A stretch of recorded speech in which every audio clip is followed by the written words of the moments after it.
Good morning, Eagles. Welcome to the Eagles Nest News Morning Show. I am Miss Jenkins, the very, very proud principal of South Columbus Elementary School. And I am Ms. Griffin, the very, very blessed assistant principal of South Columbus Elementary School. And today is Thursday, September 9th, 2021. Welcome to our Thursday edition of the Eagles Nest News Morning Show. Yay! It's another happy, beautiful morning.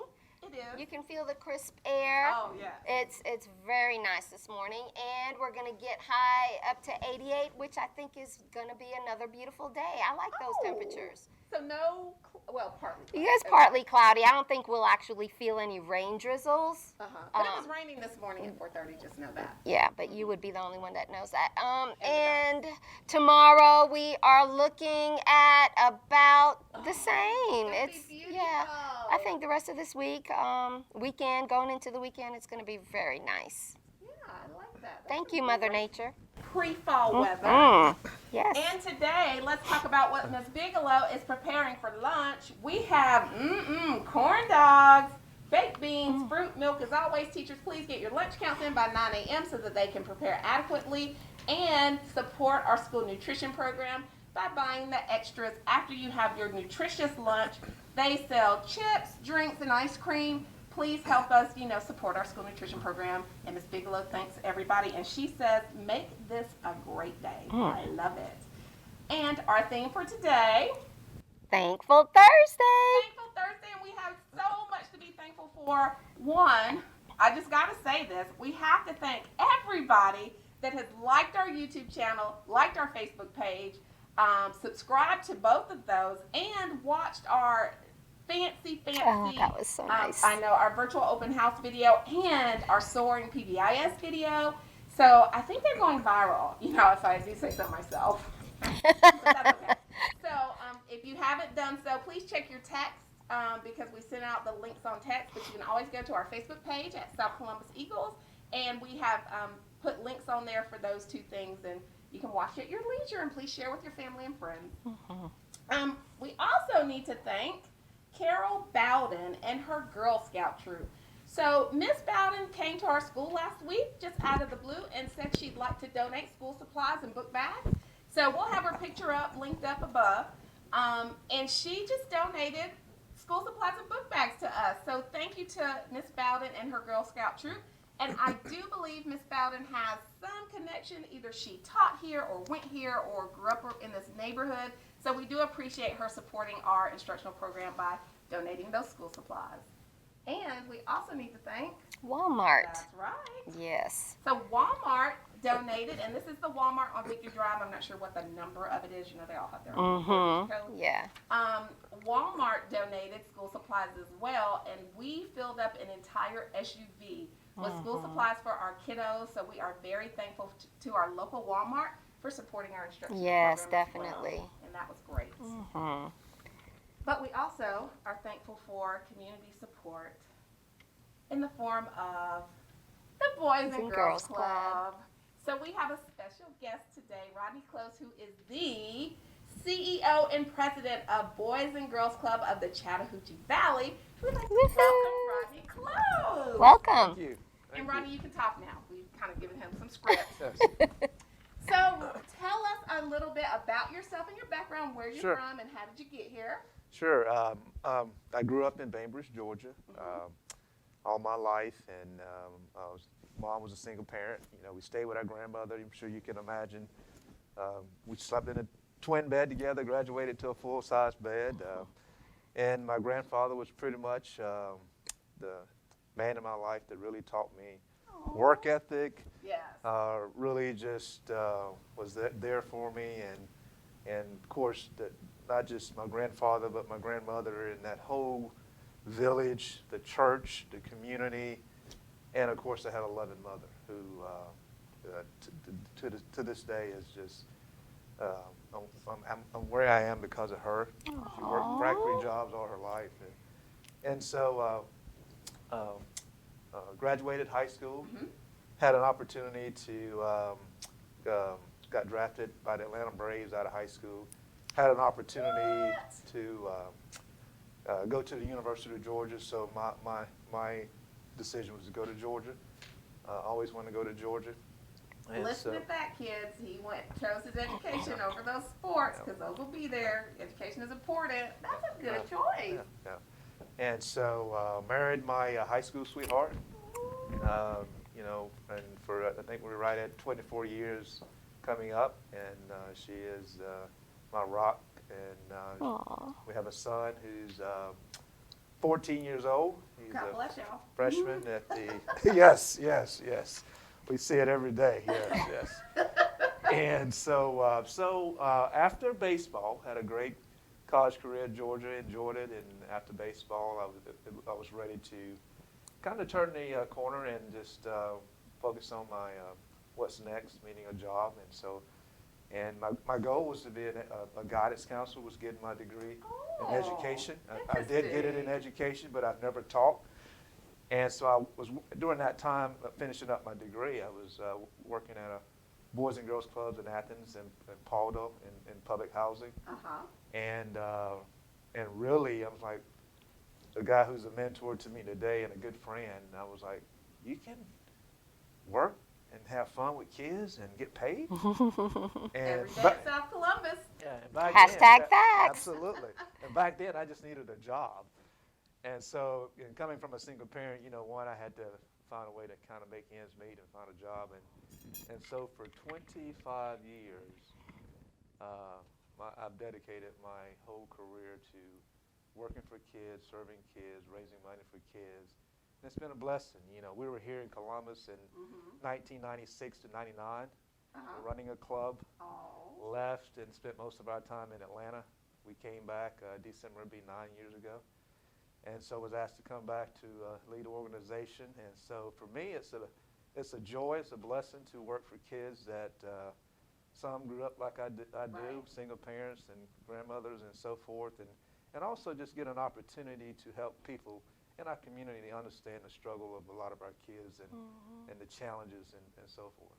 Right. That is an awesome story. It Thank is. you. Thank you. So you have worked with Boys and Girls Club since undergrad and moved up in the ranks, Yes. and now you're the president of our Chattahoochee Valley Boys and Girls Club. That is amazing. Thank you. Thank you. So you tell us about Boys and Girls Club, because it's not just like it is a place to go. I remember when that used to be the thing, a place to go after school. But there are so many programs and initiatives that are very instructional and educational. Sure. Talk to us about some of the programming you have, and not just for the little kids, but you know, the older kids too, because that's where, you know, we want to keep kind of a hold on them to make sure that we're guiding them to some college and career choices. Yes, our three core program areas is healthy lifestyles, character and leadership development, and education. And I will say many people may look at us as a babysitting organization, but we're more than that. Our goal is to make sure when kids leave Boys and Girls Clubs that they're healthy, they're educated, and employable. And we do that through a lot of our programs. A lot of the kids we serve are from single-parent households. We have a lot of working families. Right. What we do, kids come in, we try to help get that homework out of the way. We try to foster a love for learning in our environment. We give kids a meal every day, a supper and a super snack and a snack at the end. We drop kids off in certain communities, and so it's more than that. It's an opportunity for kids to bond, to build relationships, to know how to interact with kids that may be from different backgrounds, that may be different ethnicities. So it's one of those things where you get a chance to really bring a lot of kids together that may not all go to the same school, but have the same drive and energy to want it to do better. So it's just, you know, it's very affordable. It's an opportunity to at some point get scholarships for the summer program, school year program. And so we just want to help kids, because we know in the long run, if we can help our kids, these are kids that will come back in our community and be tax-paying citizens. That is so good. forth. And the collaboration that the Boys and Girls Club has with Muscogee County is awesome, because for that collaboration, Boys and Girls Club picks up students from schools and takes them to the club.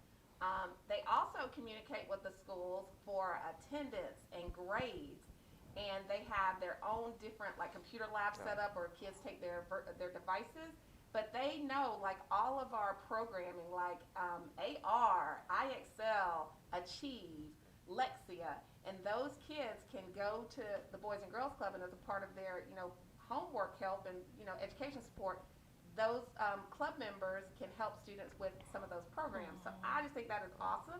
They look at their grades and like their progress reports, and so there is a big like whole child approach. And not only that, but I just remember like Boys and Girls Club where they would have football, baseball, basketball. So it's kind of all encompassing, so kids aren't without, and it helps for parents who have to work and can't maybe do those things outside of that. And so that helps to, benefit parents who want their kids to have that ultimate experience. And so I just am just a big fan of Boys and Girls Club. The other thing we need to talk about is the Gears grant. Now, how did y'all get that Gears grant? Sometimes it's just great to be in the right place at the right time, and we had an opportunity that came our way from the Georgia Alliance, which is 34 organizations. Boys and Girls Clubs of the Chattahoochee Valley is one of those organizations. However, we probably have the largest footprint in the state. Boys and Girls Clubs, meaning we're in 62 counties, and I think when the governor's office realized that we have an opportunity for the governor's emergency education relief fund to kind of push out to a nonprofit in the state that had a very broad reach, and that's how we were chosen. So Boys and Girls Clubs of the Chattahoochee Valley has benefited from that, and what we're doing now, we're partnering with Muskogee County School District, partnering with South Columbus Elementary School to really help kids who lost so much during COVID get back on the right track. Our goal is to, in the schools to identify lead teachers like Ms. Jenkins has and her team, and teachers that want to come in and help tutor kids, because I do believe that one-on-one interaction or small group is the best way to get kids to understand and to grasp the approach. So it's just great. So South Columbus is one of our schools. Key Elementary is one of our schools. West Lehigh is one of our schools. And middle school, Double Churches Middle? Double Churches Middle. Thank you, because I was having a senior moment. So it's great, and Dr. Lewis and Keith and Lori and Patrick Knopf and team, and the principals have been just so open to supporting, and that's what we do, because it's going to take all of us to get our kids moving in the right direction, and we're just excited about it. And we are, in our Boys and Girls Club 5 sites, we'll also be launching programs as well. That's correct, yes. Well, we are thankful for Rodney Close, the Boys and Girls Club, for giving our students the opportunity to have some of that outside of school experience that really helps them to become well-rounded individuals and, like you said, tax-paying citizens. And the big thing is they do promote college and career ready, and that is so important. Well, thank you for being such a great guest, and y'all please check out his socks and his shoes, because he is so jazzy with that outfit on today. Probably the best dressed person we've had on here just yet. Well, thank you. We're going to have to tell Chris Lindsay and Mr. Griffin to step it up. Well, what else do we have? Well, we just have some announcements. Cheerleading practice starts next week, so that's on Tuesdays and Thursdays, 2:45 to 4. And we had basketball tryouts yesterday, and we're going to have another one on next Wednesday, September 15th, from 2:45 to 3:45. And so if you didn't get a chance to participate yesterday, you have another opportunity next Wednesday, but you've got to remember to bring back that permission form. Some kids tried to sneak in yesterday without permission forms. We have to have the permission form. And make arrangements for your younger brothers and sisters, because they cannot stay if you're doing basketball. That's right. But I'm really upset because they didn't let me know that cheerleading practice is on Tuesdays and Wednesdays. So I've already made other arrangements, so I may not be able to cheer this year. I'm sure they're disappointed. I am very disappointed. But I'm going to have to talk to them about changing the days or something. Okay. Because I really want to cheer. Obviously. Anyway, we have anything else? Nope, that's about it. Okay, well, y'all please remember to stay safe out there, because it's out there. COVID dust is sprinkled around. Y'all please remember to do 3 things for us, and that is... Wear your mask, wash your hands, and watch your distance. And as always, at South Columbus, we soar where I am safe, I am organized, I am accountable, and I'm respectful. Y'all have a thankful Thursday. Find somebody out there to thank, because you wouldn't be here without those people. And tomorrow is Fun Fact Friday, and it's going to be a super duper show. Have a great day. We will see y'all tomorrow. Bye-bye.